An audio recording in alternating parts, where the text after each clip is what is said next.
Bismillahirrahmanirrahim. Assalamualaikum warahmatullahi wabarakatuh. Salam sejahtera. Terima kasih Tuan Pengacara Majlis kita pada pagi ini yang berusaha Cik Haji Abdullah Dinau yang sebagai Panggilan Muslimat Cik Lala, orang puan yang bertanya dahulu daripada muda sampai hari ini memang sangat aktif. Yang dihormati Profesor Dr. Wan Iriani, Wan Ismail, pengurusi Jabatan Kuasa Pelan Induk Industri Kelulut Negara yang merupakan juga pensyarah daripada UMP. Yang saya hormati juga jangan lupa Dr. Zulkifli Mustafa, Ketua Urusian Pembahana Kelulut Pantai Timur lah untuk tahun 2025 ini, dan seterusnya kepada semua rombongan pembara daripada Kelantan, Pahang, Terengganu dan seluruh Malaysia ya. Jadi alhamdulillah kita dapat berhimpun hari ini dalam suasana yang cukup manis macam madu kelulut ya. Jadi sempena program kelulut Bridge 3.0 dan Pembara Kelulut Pantai Timur 2025 bersempena hari lepas sebelumnya dan hari kelulut negeri Terengganu yang bersambut setiap 20 Mei setiap tahun ya.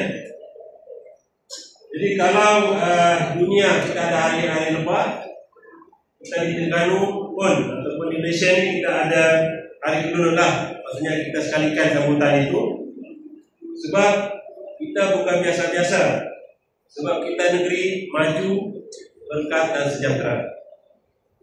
Jadi saya ucapkan selamat datang kepada semua peserta Pembara Kelulut dari Kelantan, Pahang, Terengganu dan seluruh Malaysia yang terdiri daripada ahli akademik, penyelidik, usahawan dan pembina kelulut sejati. Selamat datang ke negeri yang cantik ini, budayanya yang menarik, orangnya yang pun baik, dan kelulutnya pun manis belaka. Tuan-tuan dan puan yang hormat sekalian, untuk makluman, terkini kita ada seramai 313 peternak kelulut Terengganu dengan lebih 10.000 koloni ya, dan hasil madu mencecah 30 hingga 40 metrik ton setahun. Ini bukan sangat banyak, ini bagi saya luar biasa. Dan kalau kita boleh tambahkan lagi hasil kelulut ini, kita boleh tutup botol-botol kelulut ini menggantikan jambatan produksi yang ada di sini. Jadi peningkatan ini sebenarnya disumbangkan oleh kerajaan negeri dan juga kerajaan persekutuan, terutamanya melalui insentif sejahtera Madani. Ia telah menjadikan peternakan kelulut sebagai satu industri popular yang bukan sekadar hobi, tetapi sumber pendapatan yang baru ya. Jadi namun cabaran utama yang kita hadapi ini ialah isu pemasaran madu kelulut ini.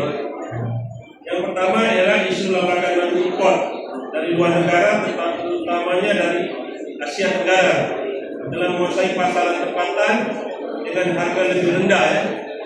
Tetapi kualiti pun mungkin meragukan. Yang kedua adalah madu tempatan kurang promosi secara luas dan tidak menembusi pasar runcit ataupun perdana seperti pasar yang besar, dagang dan juga pelancongan. Yang ketiga adalah kesedaran pengguna masih rendah tentang keunikan dan manfaat madu kelulut asli Malaysia ya. Ramai tak tahu beza madu kelulut asli dengan madu campur dengan gula. Untuk itu beberapa langkah lah yang mungkin kita perlu laksanakan bersama-sama, sama ada di pihak kerajaan ataupun di pihak persatuan ataupun di pihak usahawan-usahawan lah. Termasuk juga penyelidikan kan. Jadi kita perlulah melaksanakan beberapa perkara ini, yaitu penjenamaan semula dan pelebelan standard untuk madu peluru asli dengan sokongan persediaan market dan juga halal. Yang kedua adalah konsolidasi pengeluaran melalui pusat-pusat pengumpulan dan pemprosesan seperti di KB Honey House, Wakaf Tembusu, untuk memastikan segala pengeluaran mencukupi bagi permintaan yang besar. Dan seterusnya adalah pembangunan pasaran di dagang dan juga pelancongan melalui platform digital kerjasama dengan Tourism Malaysia dan Food Bandar Shopee Style bagi jualan dalam talian. Kempen kesedaran dan promosi berterusan termasuk program madu asli pilihan eksklusif anda di sekolah, di jabatan kerajaan, outlet pelancongan dan juga tempat untuk puan pelawat. Dan yang terakhir sekali adalah penyediaan premis tetap di lokasi tumpuan pelancong seperti Drawbridge, Tasik Kenyir dan Pasar Terapung sebagai hak jualan dan juga promosi madu peluru ini. Jadi kami juga mencarankanlah kalau boleh kita mewujudkan paspor madu Malaysia. Maksudnya kalau ada tempon QR lah pada botol yang membolehkan pengguna menyemak asal usul, lokasi, koloni dan juga ketulisan madu. Ini akan dapat meningkatkan kepercayaan pengguna dan meningkatkan nilai tambah madu terdapat. Saya juga dipahamkan bahawa standard madu penulut Malaysia kini di peringkat akhir kelulusan. Jadi kita berharap ia dapat dipercepatkan supaya madu penulut kita dikira di peringkat dunia. Kalau Korea ada K-pop, kita ada K-honey.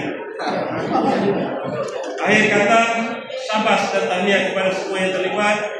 Usaha anda melalui penulut Drawbridge 3.0 dan Gembaran Penulut Pantai Timur 2025 ini amat bermakna.